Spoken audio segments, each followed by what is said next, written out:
ఎవరి గురించి చూడబోతున్నామా? ప్రవక్త అయినటువంటి యెషయా గారి గురించి మనం చూడబోతున్నాం. యెషయా గారి గురించి మనం ఆలోచిస్తే యెషయా పెద్ద ప్రవక్తగా బైబిల్లో మనకు కనబడతాడు. యెషయా గారి జీవితంలో దేవుడి కొరకు అనేక త్యాగాలు చేసిన ఒక వ్యక్తిగా బైబిల్లో మనం ఆయన చూస్తాం. ప్రవక్తలు అంటేనే చాలా గొప్పవాళ్ళు. ప్రవక్తలు అంటేనే చాలా గొప్పవాళ్ళు. దేవుడు ఒక మాట చెప్పాడంటే అది నచ్చినా నచ్చకపోయినా, కష్టమైనా నష్టమైనా దాన్ని చేసుకుంటా వెళ్ళిపోతారు అంతే.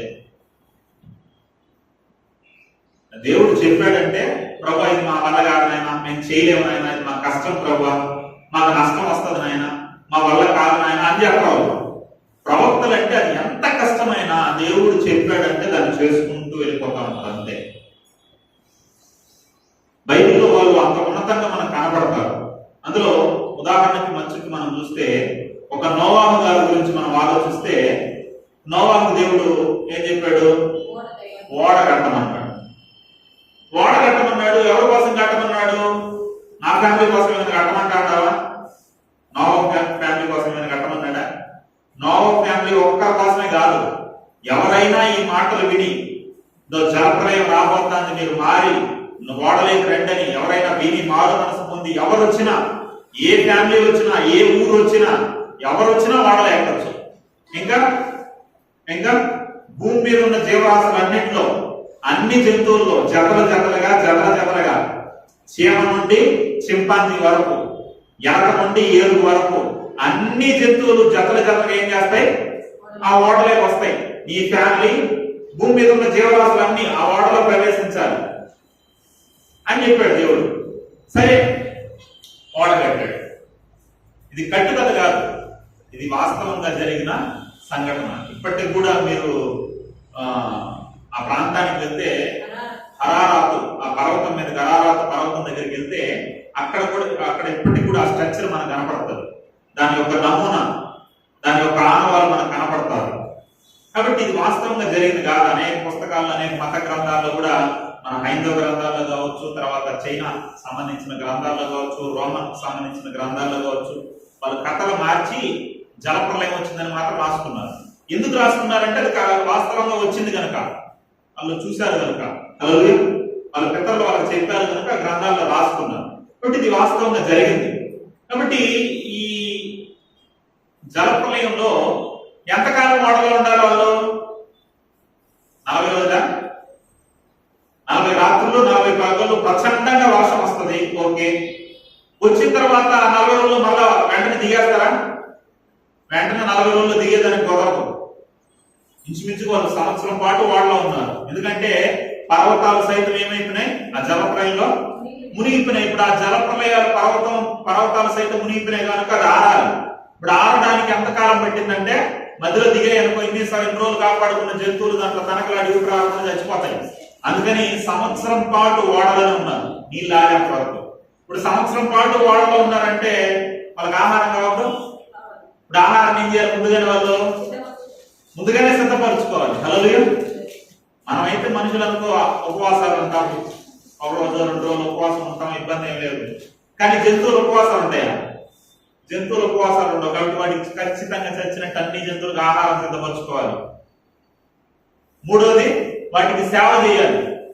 అవి మధ్యలో ఒక సంవత్సరం అంటే దాని మధ్యలో ఈనేటు ఉంటాయి, అవి పేడేస్తాయి, వాటికి ఆహారం వేయాల్సి ఉంటది, ఇవన్నీ ఉంటాయి.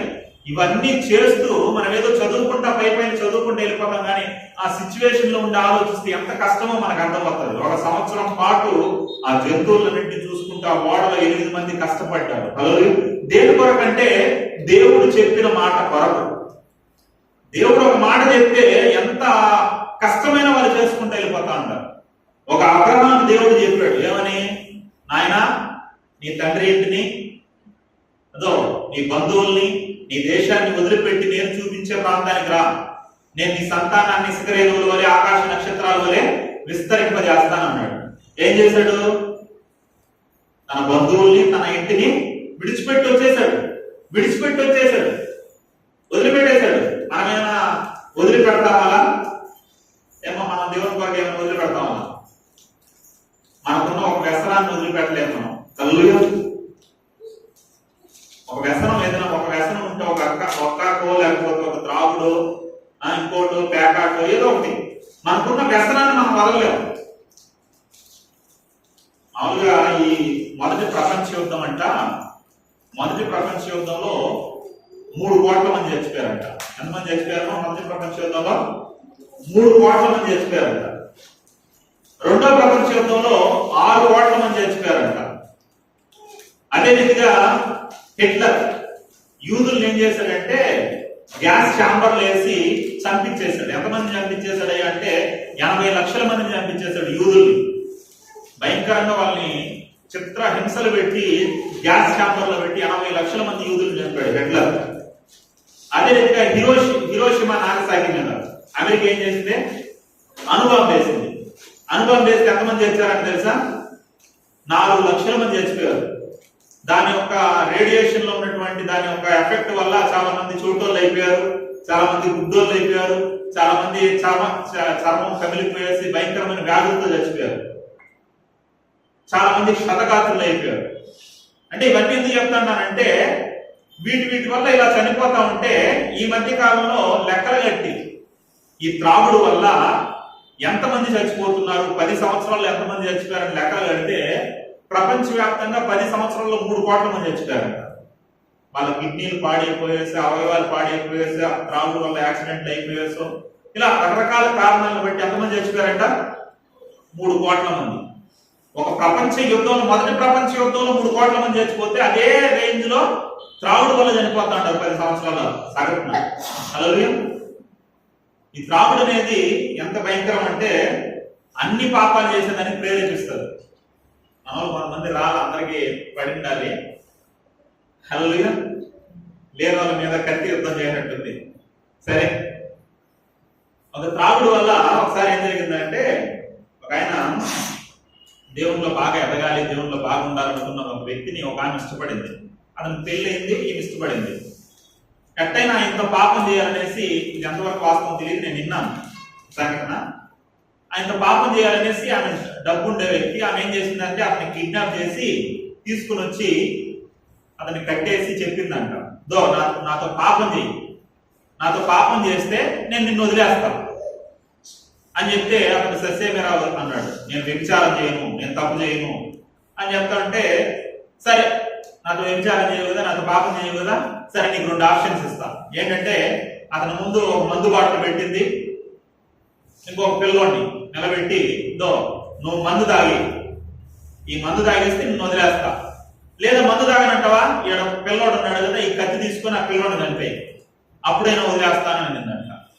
అందుకనే ఆయన ఆలోచించాడు, ఏమని, నీతో తప్పు చేస్తే వ్యభిచారం అవుతుంది, బైబిల్ ప్రకారం పెద్ద పాపం, ఆ పిల్లోడిని చంపేస్తే నరహత్య అవుతుంది, అది కూడా పెద్ద పాపం, మనుషులు చంపకూడదు. సరే మందు తాగేద్దాం, ఇది ఒకసారికే కదా, మళ్ళీ మానేసుకున్నాంలే అనేసి ఏం చేశాడంటే ఆమెకు భయపడి ఆ మందు తాగేశాడు. ఆ మందు తాగిన తర్వాత ఏమవుతుంది, మనిషి అలానే ఉంటాడా? మంచోడు ఆబ్సెంట్ అయిపోయేసి చెడ్డోడు ప్రెసెంట్ అయిపోయినాడు. హల్లెలూయా. ఏం చేశాడంటే ఆమెతో పాపం చేశాడు, ఆ మత్తులో ఆమెతో పాపం చేశాడు. ఇప్పుడు పాపం చేసేటప్పుడు ఆ పిల్లోడు చూశాడు. ఆ పిల్లోడు చూశాడు కనుక సమాజానికి వెళ్ళి చెప్తాడు, ఈ వ్యక్తి ఇలా చేశాడని, నాకు చెడ్డ పేరు వచ్చేస్తుంది అనే ఆలోచనతో ఆ మత్తులో ఆ పిల్లవాడు కూడా చంపేశాడు.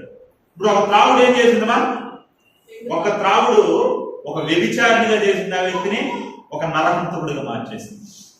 ఒక్క పాపం ఏం చేస్తుందంటే అనేక పాపాలని చేసేటట్టు ప్రేరేపిస్తారు. సగటున 10 మందిలో 6 మంది త్రాగుబోతులుగా ఉన్నారంట భారతదేశంలో. సగటున 10 మందిలో ఒక స్త్రీ తాగే వ్యక్తిగా ఉందంట. హల్లెలూయా. చాలా మంది ఆత్మహత్యలు చేసుకుంటారు కదా, ఈ ఆత్మహత్యలు చేసుకునే వాళ్ళు 7 మంది, 10 మందిలో 7 మంది మద్యం తాగిన మత్తులో ఆత్మహత్యలు చేసుకుంటున్నారు. ఎంత ప్రమాదమో కదా. ఇలాంటి అనేకమైన దుర్వ్యసనాలు, అనేకమైన చెడు అలవాట్లు ఎన్నెన్నో ఉంటాయి మనలో, ఏవేవో ఉంటాయి.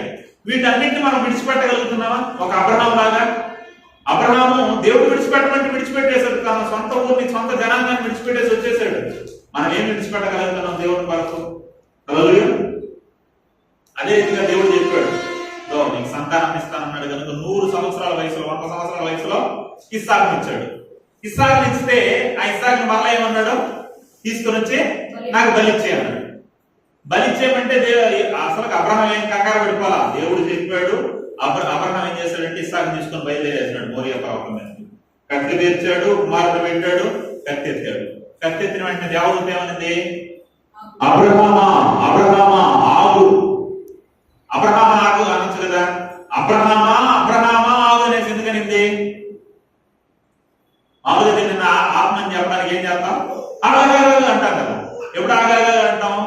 కంగారు పడిపోయి ఆగాగా అంటాం. ఇప్పుడు దేవదూత కంగారు పడిపోయింది, అబ్రహాం ఆగల్లా, అబ్రహాం అబ్రహాం ఆగాడు అంటే దేవదూత కంగారు పడిపోయింది, కానీ అబ్రహాం కంగారు పడిపోవాలా, ఇవ్వడానికి సిద్ధపడిపోయాడు. హల్లెలూయా. అంటే ఎంత వాళ్ళు వైరాగ్యం కలిగి దేవుడికి ఎంత విలువిస్తున్నారు చూడండి ప్రియమైన దేవుడి పిల్లలు. మనం ఇవ్వగలమా? మన పిల్లల్ని దేవుడి వరకు ఇవ్వగలమా? మనం అసలుకి ఆదివారం మందిరానికి రావడం కష్టం. మనం దేవుడు ఏం చెప్పాడు మనకు? ప్రతిరోజు ప్రార్థన చేసుకోండి, వాక్యం చదవండి, ఆదివారం మందిరానికి రండి, వాక్యాన్ని ధ్యానించండి, నలుగురికి దేవుని గురించిన మాటలు ప్రకటించండి. హల్లెలూయా. అన్న మీరు కూర్చోవాలి, ఇట్లా తిరగకూడదు, ఒకరు లేస్తే అందరూ లేచి వెళ్ళిపోకూడదు. మీరు దూరం దూరం కూర్చోండి. నాన్న నువ్వు అమ్మకి వెళ్ళిపో, బాబు వదిలేసి పక్క దగ్గరికి వచ్చి మీరు లేకూడదు. లాస్ట్ లో నీళ్ళు కానీ ఏదైనా సరే లాస్ట్ లో తాగాలి. మీరు ఇప్పుడే వచ్చినారు, అప్పుడే నీళ్ళ. నువ్వు కూడా ఆలోచి కూర్చోను, అక్కడ కూర్చో, సరేనా? సరే, మనం ఏం చేయగలుగుతాము? ఏమి చేయాలి. హల్లెలూయా. పాట అయితే పాడతాం. ఏమని ఏమని వేలాది నదులంతా విస్తార తైలో నీకు ఇచ్చిన చాలు, నా జ్యేష్ఠ కుమారుని నీకు ఇచ్చిన చాలు అంటాం. కానీ అబ్రహాం లాగైతే మనం ఏం చేయలేమో, ఇవ్వలేము. ఎందుకు ఈ విషయాలు చెప్తున్నానంటే వారి యొక్క జీవిత విధానం చూడండి. భక్తుల లేదా ప్రవక్తల యొక్క జీవితం యొక్క అంచుల్లో కూడా మనం జాగలేము, వాళ్ళ యొక్క దరిదాపుల్లో కూడా మనం ఉండలేము. వారి యొక్క పనులు కానీ, వారి యొక్క ఆలోచనలు కానీ, వారి యొక్క నిర్ణయాలు కానీ, వాళ్ళ యొక్క త్యాగాలు కానీ ఎంతో గొప్పగా మనకు కనపడతాయి ప్రియమైన దేవుని పిల్లలారా. హల్లెలూయా. అలా ఇప్పుడు ఒక భక్తుని త్యాగాలు మనం చూడబోతున్నాం. ఏ భక్తుల గురించి? యెషయా గారి గురించి చూడబోతున్నాం. ఆయన చేసిన త్యాగాలు మచ్చుకు 2 చూపించి నేను ముగించేస్తాను. ఏ త్యాగాలు చేశాడంటే ఆయన అంటే యెషయా గ్రంథం 8వ అధ్యాయం. ఏం పేరు బాబు పేరు?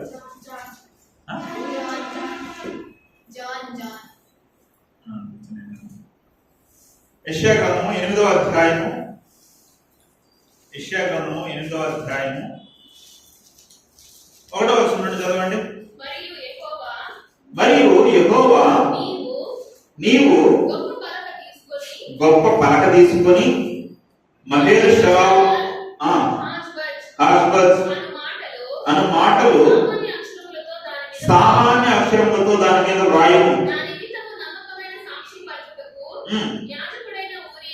ఊరియాను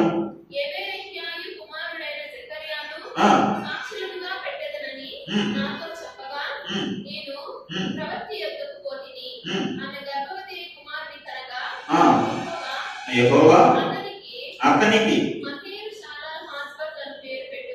ఆమేన్. హల్లెలూయా. ఇక్కడ చూడండి, యెషయా గారికి దేవుడు ఏం చేశాడు అంటే చెప్పాడు, నాయన ఒక పలక తీసుకో, ఆ పలక తీసుకొని ఆ పలక మీద ఒక పేరు రాయి. ఏం పేరు నాయన అంటే మహేషలాల్ హస్బజ్ అనే పేరు రాయి. ఆ పేరు రాసిన తర్వాత ఏం చేస్తావంటే ఒక ప్రవక్తని చూడు, ఆ ప్రవక్తని వివాహం చేసుకో. ఆ వివాహం చేసుకున్న తర్వాత నీకు ఒక కుమారుడు పుడతాడు. కుమారుడు పుట్టిన తర్వాత ఆ కుమారుడికి ఏం చేస్తావంటే ఈ మహేషలాల్ హస్బజ్ అనే పేరు పెట్టు. ఏం పేరు పెట్టు? ఈ మహేషలాల్ హస్బజ్ అనే పేరు పెట్టు అన్నాడు. ఇప్పుడు మనం కూడా పిల్లలు పుట్టిన తర్వాత ఏం చేస్తాము? పేర్లు పెడతాం. పేర్లు పెట్టేటప్పుడు మామూలుగా పెట్టాం.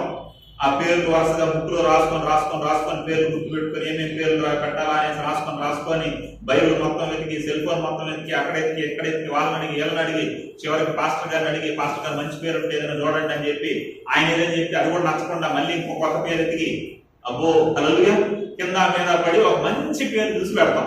అవునా? ఇప్పుడు అలానే దేవుడు కూడా ఒక పేరు చెప్పాడు. యెషయా గారికి ఒక కొడుకు పుడితే ఆ యెషయా గారికి ఒక కొడుకుకి పేరు పెట్టమన్నాడు. ఏం పేరు అంటే ఏం పేరంట? మహేషలా హస్బజ్ అని పేరు పెట్టమన్నాడు. ఇప్పుడు ఈ పేరుకి అర్థం ఏంటండి? ఈ పేరుకి అర్థం ఏంటంటే అనేసి మనం చూస్తే అక్కడ పుట్టినోట్లు ఏమి ఇచ్చాడు పేరుకి అర్థం? త్వరితముగా దోపుడగును, ఆతురముగా కొల్లబెట్టబడును. ఇప్పుడు పేరు అంటే ఏదో గొప్ప పేరు అనుకునేది. దేవుడు మీకు తోడుగా ఉంటాడు, దేవుడు మీ మీద కనికరం చూపిస్తాడు, యెహోవా రాఫా, యెహోవా షమ్మా, అలాంటి పేరేమో అనుకునేది. అలాంటి పేరు కాదంట. ఆ పేరుకి అర్థం ఏంటంటే మీరు త్వరితముగా దోపుడైపోతారు, కొల్లబెట్టబడతారు, దోచుకొనబడతారు అని అర్థం అంట. హల్లెలూయా. ఒక మాటలో చెప్పాలంటే మీరు త్వరగా నాశనం అయిపోతారు. ఏంటంటే పేరుకి అర్థం? మీరు త్వరగా నాశనం అయిపోతారని పేరుకి అర్థం. అదేంటి ప్రభువా ఈ పేరు? మామూలు పేరు అంటే ఏదో ఒక రోజు పెట్టుకుని తీసేసేదా? జీవితకాలం అంతా కలిగి ఉండాలి ఆ పేరు. ఇప్పుడు జీవితకాలం అంతా కలిగి ఉన్న పేరు ఈ పేరు పెట్టుకోవాలంట. మామూలుగా కొన్ని పేర్లు మనం పెట్టిన ఆ పేర్లు పలకుండా వేరే పేర్లు పలుకుతా ఉంటారు కొంతమంది. స్టేఫన్ అనుకో, టిఫెన్ టిఫెన్ టిఫెన్ అంటా ఉంటారు. నతనీయాలను పెడితే నతినాయాలు అంటా ఉంటారు. మా పాప పేరు అదితి అని పెడితే అదితి అని నోరు తిరగకుండా చాలా మంది అదితి అదితి ఏమంటారో తెలియదు. అలా పేర్లు నోరు తిరగకుండా ఉంటాయి కొన్ని కొన్ని పేర్లు. ఏం పాస్టర్ గారు అలాంటి పేర్లు పెట్టారు అంటా ఉంటారు. చూడండి వెనక ఎలాంటి పేరు పెట్టారో. ఇంకా నోరు తిరగని పేరు ఏంటంట? మహేర్షలా అస్బజ్. సరే, పేరు నోరు తిరగని పేరు పెట్టారు. ఆ పేరుకి ఏదో మంచి అర్థం ఉందా అంటే నువ్వు త్వరగా నాశనం అయిపోతావు. ఏంటి అర్థం అంట? పేరుకి అర్థం నువ్వు త్వరగా నాశనం అయిపోతావు. ఎందుకు ఆ పేరు పెట్టమన్నాడు? కింద వచ్చిన చదవండి. ఎందుకు ఆ పేరు పెట్టమన్నాడంట? 4వ వచనం. ఈ బాలుడు నాయన అమ్మ అని అననేక అతని వాడును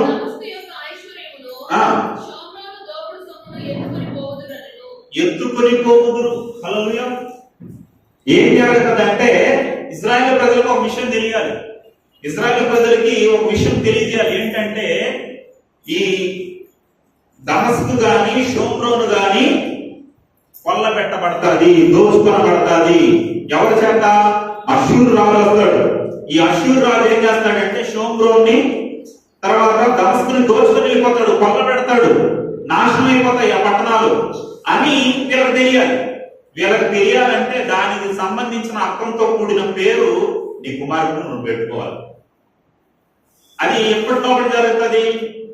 ఈ షోమ్రోను లేదా దమస్కు ఎంత కాలంలో కొల్లబెట్టబడుతుంది, దోచుకొనబడుతుంది అంటే అతడు పెరిగి అమ్మా నాన్న అని అననేరక ముందు.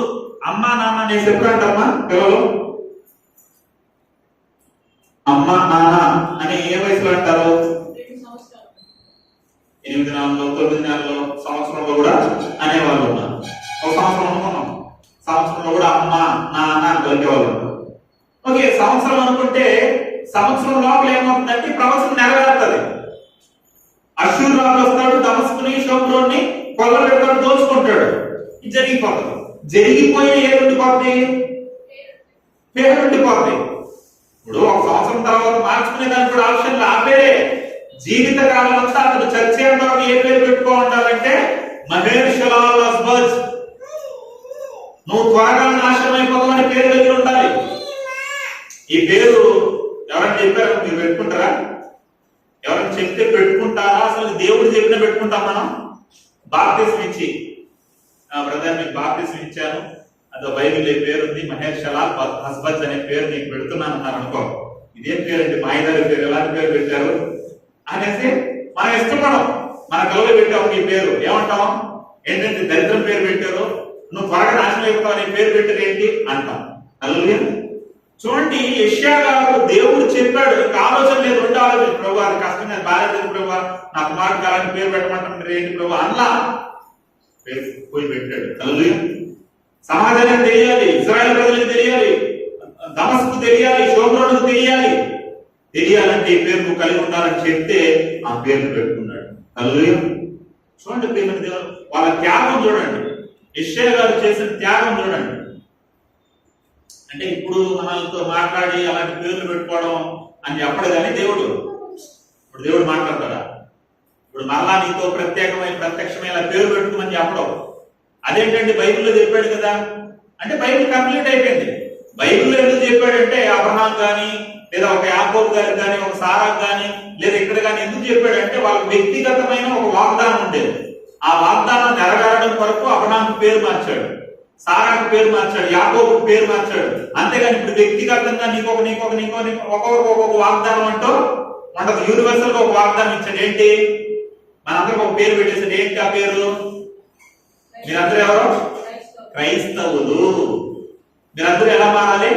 క్రీస్తులా మారాలి. క్రీస్తులా మారితే మీరు ఎక్కడికి పోతారో? పరలోకం పోతారు అనేది కొత్త నిబంధన వాగ్దానం. ఇప్పుడు పేరు మార్చడం, కొత్త పేరు పెట్టడం అంటూ ఉండదు. ఇప్పుడు ఏం మారాలి? పేరు కాదు, నీ తీరు మారాలి. పేరు కాదు, నీ క్యారెక్టర్ మారాలి, నీ ప్రవర్తన మారాలి. అది ఇంపార్టెంట్. అదేంటండి? సౌలు పౌలులు మారాడు కదా అంటే బైబిల్ ఎక్కడ కూడా సౌలుని పౌలుగా నేను పేరు పెడతానని దేవుడు పెట్టలా. బైబిల్లో సౌలు పౌలుగా ప్రస్తావించబడ్డాడు కానీ దేవుడు మార్చలా పేరు. అసలు పౌలు అంటే అర్థం ఏంటో తెలుసా? రోమా భాషలో పౌలు అంటే అర్థం ఏంటంటే పౌలు గారు కొద్దిగా పొట్టిగా ఉండేవాడు. అసలు పౌలు అంటే పొట్టివాడు అనే అర్థం కూడా వస్తుంది. కాబట్టి అది దేవుడు పెట్టిన పేరు కదా. రోమా అసలు కొత్త నిబంధనలు ఎక్కడ కూడా దేవుడు పేరు మార్చినట్టు మనకు కనపడదు. అందుకే మనందరికి యూనివర్సల్ ఏం పేరు పెట్టాడంటే ఏం పేరునైనా మీరందరూ క్రైస్తవులు అని పేరు పెట్టాడు. అంటే కొన్ని సందర్భాల్లో పేర్లు మార్చుకున్నా తప్పు కాదు కానీ, ఎందుకంటే కొంతమంది కొన్ని అన్ని దేవతల పేర్లు కలిగి ఉంటారు. సాంబశివరావు అని, కృష్ణ అని, రాముడు అని ఇలాంటి పేర్లు ఉంటాయి. అప్పుడు కొంతమంది మత ఛాందస్ వాళ్ళు, కొంతమంది రెబల్స్ ఉంటారు. వాళ్ళు ఏం చేస్తారంటే ఏదో మా దేవతల పేర్లు పెట్టుకున్నారు, క్రైస్తవులు కదా ఎందుకు పెట్టుకున్నారు అంటారు. ఈ రాధా మానవంత దాసుడు ఏం చేస్తాడు ఈ మధ్య కాలంలో తెలుసా మీకు? ఆయన యూట్యూబ్ బాగా ఫేమస్ అయిపోయినాడు. ఎలా? వాస్తవాలు చెప్పి కాదు, అబద్ధాలు చెప్పి. ఒక వ్యక్తి ఫేమస్ కావాలంటే ఒకటి గొప్ప సంగతులు చెప్పాలి, రెండో రకంగా కూడా ఫేమస్ అవ్వచ్చు. ఎలా తెలుసా? ఎలా అవ్వచ్చు? సూర్యుడిలో మీరు ఫేమస్ అవ్వాలనుకో, రేపు ఏం చేస్తారంటే ఒక యూట్యూబ్ లో ఒక వీడియో పెట్టండి. ఏమని? సూర్యుడిలో మచ్చ ఉందనేసి వీడియో పెట్టారు అనుకో, మీరు త్వరగా ఫేమస్ అయిపోతారు. ఎలా? ఏమని ఫేమస్ అవుతారు? పిచ్చోడు అని ఫేమస్ అవుతారు. సూర్యుడిలో మచ్చ ఉంటుందా? ఉండదు. అలానే మన వాళ్ళు ఏం చెప్తారంటే క్రైస్తవులందరూ మాకు పుట్టారు అని చెప్పుకుంటాడు. గుండు మీద ఒక ఇంటూ ఉండదు, బొర్రలో గుజ్జు కూడా ఉండదు. మాకు పుట్టారు ఈ క్రైస్తవులందరూ అనేసి బూత్ మాటలు మాట్లాడుతున్నాడు. హల్లెలూయా. యేసుక్రీస్తుని బైబిల్ బొగడా బైబిల్ అనేసి రకరకాలుగా మాట్లాడుతూ ఉంటారు. ఎందుకంటే క్రైస్తవులు కాబట్టి మనం సహనంగా ఉంటాం, ఓర్పుతో ఉంటాం కాబట్టి. మిగిలిన మతాల వారిని అన్నారు ఏం చేస్తారు? కింద బాంబు పెడతారు. మనం అలా చేయం కదా, మనం ప్రేమ చూపిస్తాం కదా, అందుకని ఈ క్రైస్తవులందరూ మాకు పుట్టిన వాళ్ళు అంటూ ఉంటారు. ఎవరు పుట్టాడు ఊరు తెలుసు, నేను సర్టిఫికెట్ పెట్టుకుని తిరగతా అంటారా? మన 4 తరాలు వెనక్కి వెళ్ళాం అనుకో, మన తాతలు ఏం చేశారో, మన ముత్తాతలు ఎవరో మనకు తెలుసా? ఎవరికి తెలుసు? వాడికి కూడా తెలియదు. అసలుకి పూర్వం మన దేశంలోనే బౌద్ధులు ఉండేవాళ్ళు, జైనులు ఉండేవాళ్ళు, సిక్కులు ఉండేవాళ్ళు, ఇంకా పోర్చుగీస్ వారు, డచ్ వారు, తర్వాత బ్రిటిష్ వారు, ముస్లింస్, నాస్తికులు, ఎన్నో రకాల మతాల వారు. ఇంకా ఈ దేవదాసి వ్యవస్థ కూడా ఉండేది, దేవుని భార్య అనేసి. అలా కొన్ని విధానాలు ఉండేవి. ఇప్పుడు వాళ్ళకు పుట్టాడేమో ఆ వ్యక్తి, మనకు తెలియదు. సర్టిఫికెట్ ఉంది అతని దగ్గర. హల్లెలూయా. కాబట్టి ఒక 4-5 తరాలు వెనక్కి వెళ్తే మన తాతలు ఎవరో మనకు తెలియదు. మాకు పుట్టారని క్రైస్తవుల్ని హ్యాపీ చేస్తాను. అలాంటి వారి కోసం మనం ఏం చేయాలంటే ఇంకా తప్పనిసరిగా అన్య దేవతల పేర్లు ఉంటే మనం మార్చుకోవాలి. అందులో కూడా కొద్దిగా సమస్య ఉంది. ఏంటి? ఇప్పుడు లక్ష్మి అని పేరు పెట్టుకున్నారు అనుకో, లక్ష్మి పేరు ఉందంటే బైబిల్లో పేరు ఎస్తేరు పేరు పెట్టుకున్నాం, రూత్ అనే పేరు పెట్టుకున్నాం అనుకున్నాం అనుకో. రూత్ అనే పేరు ఎవరి పేరు? ఒక మోయాబీయుల దేవత పేరు. మన వాళ్ళు చాలా మంది రూతు, మేము దేవుడి పేరు పెట్టుకున్నాం అనేసి రూతు అనేసి ఎస్తేరు అని పెట్టుకుంటాం అంటారు. అక్కడ కూడా అది ఎలా ఉంటుంది అంటే ఆ పేరు తీసి ఈ పేరు పెట్టుకున్నాం అనుకో, ఈ బుడ తీసి ఆ బుడ తీసుకున్నట్టు ఉంటుంది. షడ్రక్ గాని, మెషక్ గాని, అబేద్నగో గాని, దానియేలు గాని, ఇవన్నీ ఎవరి పేర్లు?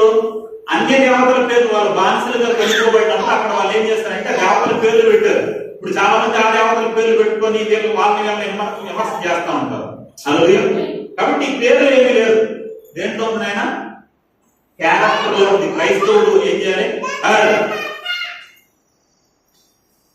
క్యారెక్టర్ లో ఉంది. హల్లెలూయా. ఆ మధ్యకాలంలో ఒక ఉపమానం చెప్పానండి మీకు. అలెగ్జాండర్ తెలుసు కదమ్మా, ప్రపంచాన్ని జయించేశాడు అలెగ్జాండర్, ది గ్రేట్ అలెగ్జాండర్. ఆయన సైన్యం చాలా భీకరంగా ఉండేది, చాలా భయంకరంగా ఉండేది. యుద్ధానికి వెళ్ళినారంటే రాజ్యాన్ని పట్టుకొని రావాల్సిందే. అలాంటి మార్పు యుద్ధం చేసేవాడు అలెగ్జాండర్. ఒకసారి అంటే వాళ్ళ యుద్ధంలో వీపు చూపించారనుకో, మేము ఓడిపోయాము, నన్ను చంపద్దు అని అర్థం వస్తుంది. అందుకనేసి వీపు చూపిస్తే ఓడిపోయాడు. అలాంటప్పుడు ఈ అలెగ్జాండర్ వేరే దేశం మీదకి యుద్ధానికి వెళ్ళినప్పుడు అందరూ కూడా భీకరంగా యుద్ధం చేస్తా అంటే ఒక వ్యక్తి వాళ్ళకి భయపడి, ఆ సైన్యానికి భయపడి ఏం చేశాడంటే, అలెగ్జాండర్ సైన్యంలో పనిచేసే వ్యక్తి ఆ సైనికుడు వీపు చూపించేశాడు. వీపు చూపిస్తే ఏమని అర్థం? మేము ఓడిపోయాం అని అర్థం. వీపు చూపించేశాడు. ఇది అలెగ్జాండర్కి తెలిసింది. అలెగ్జాండర్ తెలిసేసరికి ఆ వ్యక్తి ఎవరో పిలిపించండి అనేసి పిలిపించాడు. పిలిపించేసరికి అక్కడ గడగడ మనకుతా వచ్చాడు. ఏంట్రా, ఏం చేసావు నువ్వు? యుద్ధంలో రొమ్ము చూపించాలి, అటువంటిది వీపు చూపించి ఓడిపోయినాను అనేసి ఒక సాదృశ్యం ఇచ్చావు. ఏంటి నువ్వు, అసలు నీ పేరేంటి అన్నాడంట. నీ పేరు ఏంటంటే అతను వణికిపోతూ ఏమన్నాడు తెలుసా? నా పేరు అలెగ్జాండర్ అయ్యా అన్నాడంట. ఏం పేరంట? అలెగ్జాండర్ అంట. అలెగ్జాండర్ ఎవరు? ప్రపంచాన్ని జయించిన ది గ్రేట్ మెసిడోనియా చక్రవర్తి అలెగ్జాండర్. ఇప్పుడు అలెగ్జాండర్ పేరు పెట్టుకున్నాడంటే ఈ భయసుడు పెట్టుకున్నాడు. అందుకని అలెగ్జాండర్ అన్నాడంట, ఒరే నా పేరు పెట్టుకో, నువ్వు భయసుడిగా ఉన్నావేంట్రా, కాబట్టి నీ పేరైనా మార్చుకో, నీ తీరైనా మార్చుకో అన్నాడంట. హల్లెలూయా. మారితే నీ పేరైనా మార్చుకో, లేకపోతే నీ బ్రతుకైనా మార్చుకో అన్నాడంట. కాబట్టి మనం పేరు మార్చడంలో పెద్ద విషయం లేదు. దేవుడు ఏమి ఇష్టపడుతున్నాడంటే నీ తీరు మారాలి, నీ ప్రవర్తన మారాలి, మనం క్రీస్తులాగా మారాలి. అది ఇంపార్టెంట్. హల్లెలూయా. కాబట్టి కొత్త నిబంధనలో మార్చినా మారకపోయిన ఇబ్బంది లేదు, కానీ మన ప్రవర్తన అనేది ఏంటైనా మారాలి. హల్లెలూయా. కానీ ఇక్కడ చూడండి, యెషయా గారి కుమారుడికి ఏం చెప్పాడు? పాత నిబంధన కాలంలో దేవుడు పేరు మార్చుకోమంటే అది అసలుకి ఏమని అర్థం? పేరుకి అర్థం నువ్వు త్వరగా నాశనం అయిపోతామని పేరు పెట్టించుకున్నాడు. హల్లెలూయా. చూడండి, భక్తుల త్యాగాలు చూడండి. యెషయా గారు చేసిన మరొక త్యాగం గురించి చూద్దామా? చివరిగా యెషయా గారు చేసిన మరొక త్యాగం గురించి మనం ఆలోచన చేద్దాం. యెషయా గ్రంథం 20వ అధ్యాయము. యెషయా గ్రంథం 20వ అధ్యాయం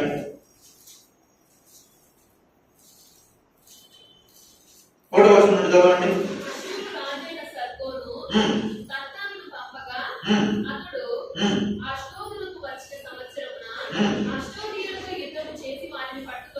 అంటే ఈ యెషయా గ్రంథం అంతా ఎలా రాయబడుతుంది అంటే, యెషయా గ్రంథం చుట్టూ ఉన్నటువంటి ఏ రాజ్యాలు అయితే బలమైన రాజ్యాలు ఉన్నాయో ఆ రాజ్యాలకు ఎటువంటి గతి పడుతుంది, ఎటువంటి పరిస్థితి ఏర్పడుతుంది అనే వివరణ యెషయా గారు ఇందులో రాస్తాడు.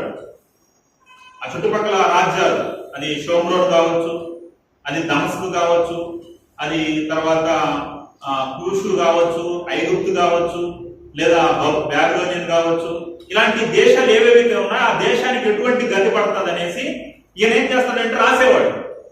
అలా రాస్తూ ఇక్కడ ఏం చెప్తున్నాడంటే ఒక 2 పట్టణాల గురించి రాస్తాడు. ఆ రాస్తూ ఏమంటున్నాడు చూడండి, 2వ వచనం చదవండి. ఆ కాలమున యెహోవా ఈలాగు సెలవిచ్చెను, నీవు పోయి నీ నడుము మీద గోనెపట్ట విప్పి నీ పాదము నుండి జోళ్లు తీసివేయము.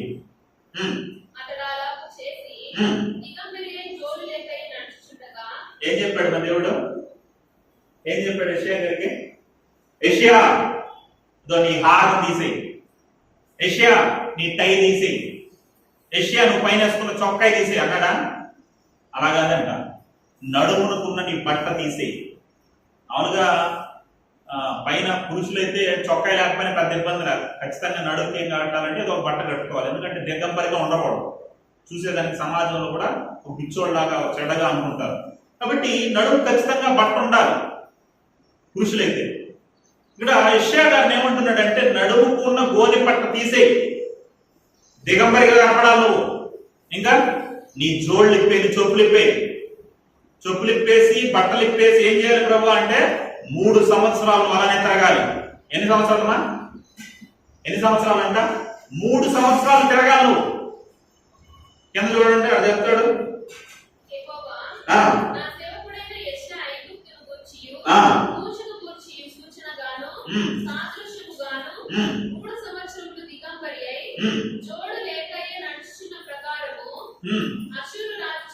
ఎన్ని సంవత్సరాలు తిరగాలంట? 3 సంవత్సరాలు నువ్వేం చేయాలంటే దిగంబరిగా, బట్టలు లేకుండా, జోడులు లేకుండా తిరగాలి అన్నాడు. ఏమా అలా అసలు మనకేమనిపిస్తుంది, ఇలా ఎవరైనా చెప్తారా, ఇలా ఎవరైనా చేస్తారా అని అనిపిస్తుంది. కానీ దేవుడు చెప్పాడు, యెషయాకి చెప్పాడు, అయ్యా నువ్వు బట్టలు ఇప్పేయాలి, జోళ్ళు ఇప్పేయాలి, నీకు దిగంబరిగా తిరగాలి, 3 సంవత్సరాలు తిరగాలి.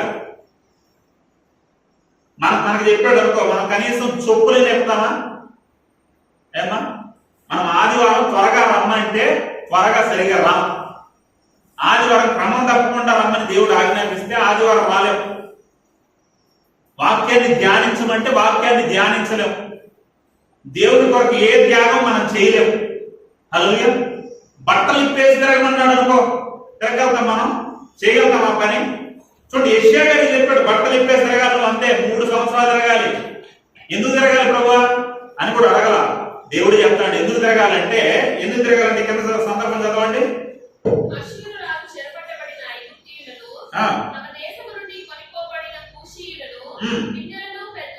పిన్నలను పెద్దలను ఎందుకు తిరగమంటున్నాడు తెలుసా?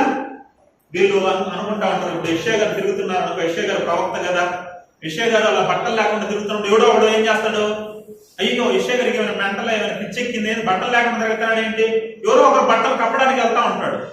వెళ్ళేటప్పుడు అయ్యా వద్దు తీసేయి, ఎందుకంటే దేవుడు చెప్పాడు నేను 3 సంవత్సరాలు ఎలా తిరగాలి, బట్టలు లేకుండా తిరగాలి, చెప్పులు లేకుండా తిరగాలి, నేను బట్టలు వేసుకోను అని చెప్పి ఏం చెప్తాడంటే, నేను దిగంబరిని మీరు బాధపడుతున్నారు కదా, నేను దిగంబరిని, నేను ఒక్కడనే దిగంబరిని మీరు బాధపడుతున్నారు, కానీ జరగబోయేది ఏంటో తెలుసా? ఐగుప్తీయుల్ని, కూషీయుల్ని మీరు ఎవరైతే ఆధారం చేసుకున్నారో వాళ్ళందరినీ కూడా అష్షూరు రాజు ఏం చేస్తాడంటే, వాళ్ళని చెరగా తీసుకుని బట్టలు లేకుండా, చెప్పులు లేకుండా, స్త్రీలను, పురుషులని అందరిని దిగంబరులుగా తీసుకుని పోతాడు తన దేశానికి. ఇది జరగబోతుంది. మీరు ఎవరినైతే ఆధారం అనుకుంటున్నారో, ఎవరైతే వీళ్ళు మా పక్షాన మా పోషకులు అనుకుంటున్నారో వాళ్ళని దిగంబరులు తీసుకుని వెళ్ళబోతున్నారు అని ఒక సమాచారం వాళ్ళకి వెళ్ళాలి. కూషీలకు వెళ్ళాలి, ఐగుప్తీలకు వెళ్ళాలి, ఇజ్రాయెల్ ప్రజలకు వెళ్ళాలి. త్వరగా వెళ్ళాలంటే చూడండి, బట్టలు లేకుండా తిరగాను. ఇజ్రాయెల్ ప్రజలు చూడాలి, నిన్ను అడిగినప్పుడు నువ్వు చెప్పాలి, అందుకని బట్టలు లేకుండా తిరగాలి. ఏమ్మా అసలు యెషయా గారు ఎవరంటే ఒక రాజరిక కుటుంబంలో పుట్టినవాడు. రాజ కుటుంబంలో పుట్టినవాడు బట్టలు లేకుండా తిరుగుతా అంటే అతనికి సిగ్గుంటదా? సిగ్గుంటదా? ఏదో 1 రోజు 2 రోజులు 3 రోజులు ఇంట్లో బట్టలు లేకుండా ఉండు అంటే అది వేరు. 1 రోజు కాదు, 1 వారం కాదు, 1 నెల కాదు, 1 సంవత్సరం కాదు, 3 సంవత్సరాలు నువ్వు బట్టలు లేకుండా దిగంబరిగా తిరగాలి అంటే ఎంత కష్టం, ఎంత సిగ్గు, ఎంత అవమానం. 3 సంవత్సరాలు బట్టలు లేకుండా తిరిగాడు. 3 సంవత్సరాలు అయిన తర్వాత మళ్ళా బట్టలు వేసుకున్నాడు. ఏమై ఇప్పుడు బట్టలు వేసుకున్నావు అంటే దేవుడు వేసుకోమన్నాడు. 3 సంవత్సరాలు అయిపోయింది, బట్టలు వేసుకోమన్నాడు. హల్లెలూయా. ఎందుకు అది కూడా కింద ఎంత చదవండి. వారు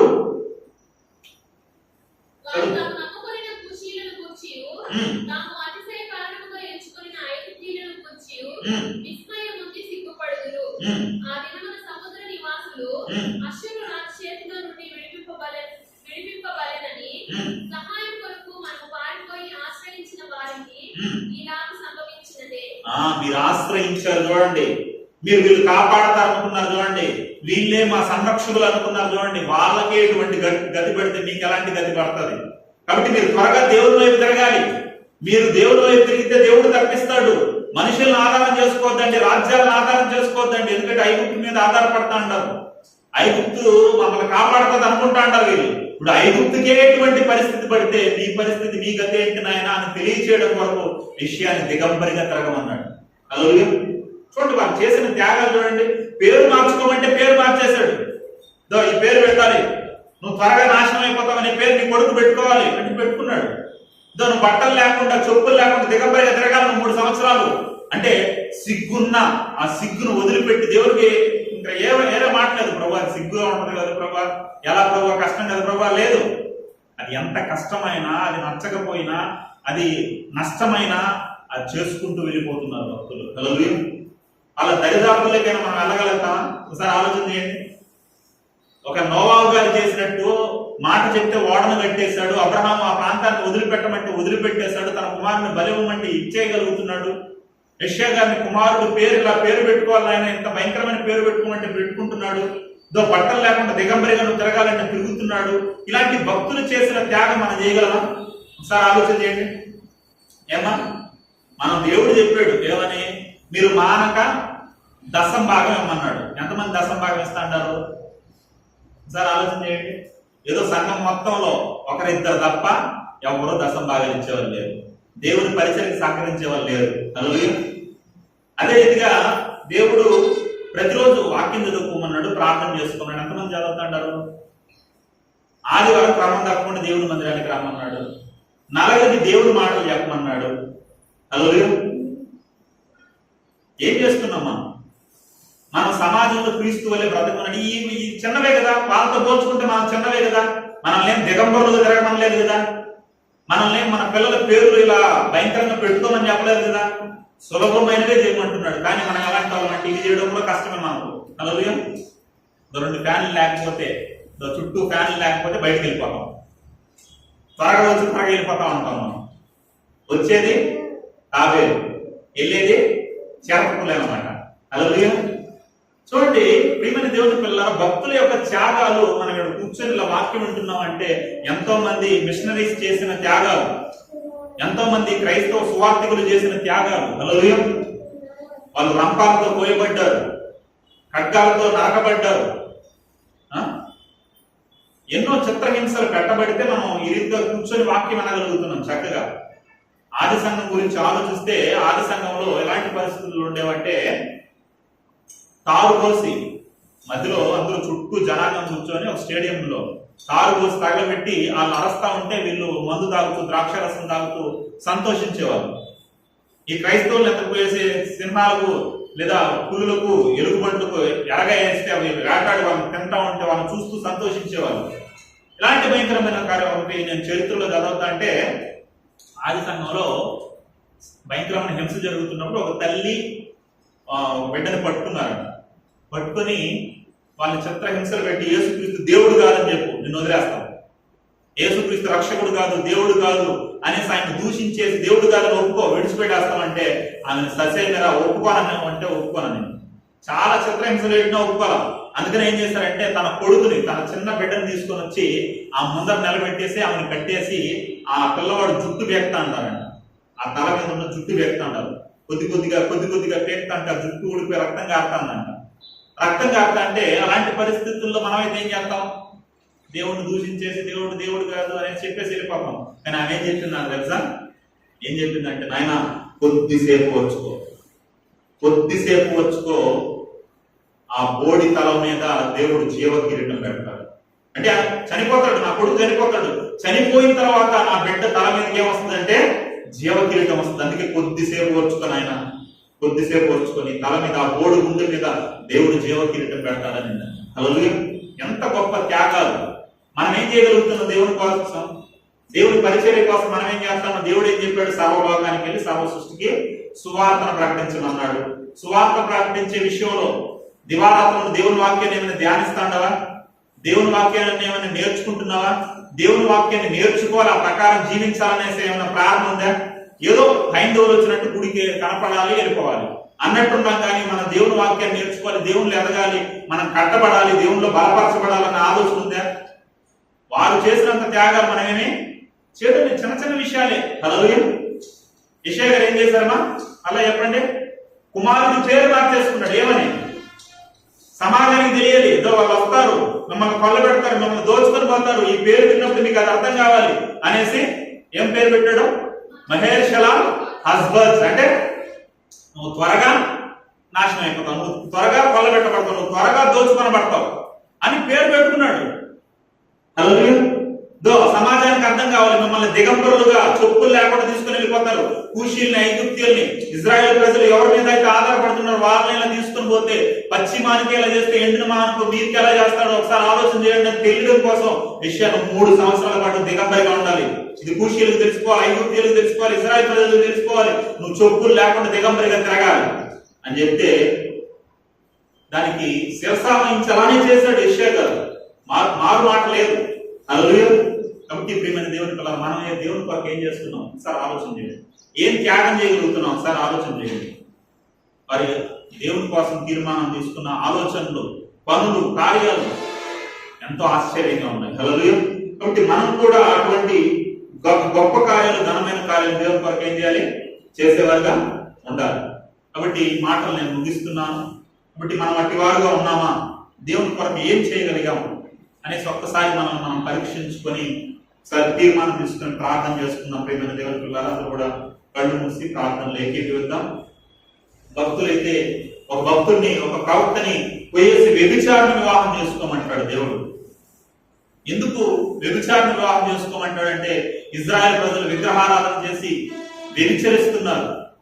మీరు వ్యభిచారం చేసేవారైనప్పటికీ, మీరు చెడిపోయిన జనాంగమైనప్పటికీ నేను 2 చేతులు చాచి మిమ్మల్ని పిలుస్తున్నాను, మిమ్మల్ని కౌగిలించుకోవడానికి, మిమ్మల్ని స్వీకరించడానికి నేను సిద్ధంగా ఉన్నాననే సమాచారం ఇజ్రాయెల్ ప్రజలకు తెలియడం కోసం ప్రవక్తను అంటాడు పోయేసి, అయ్యా వ్యభిచారణ చేసుకో. వ్యభిచారం చేసుకోవడం సాధ్యమేనా?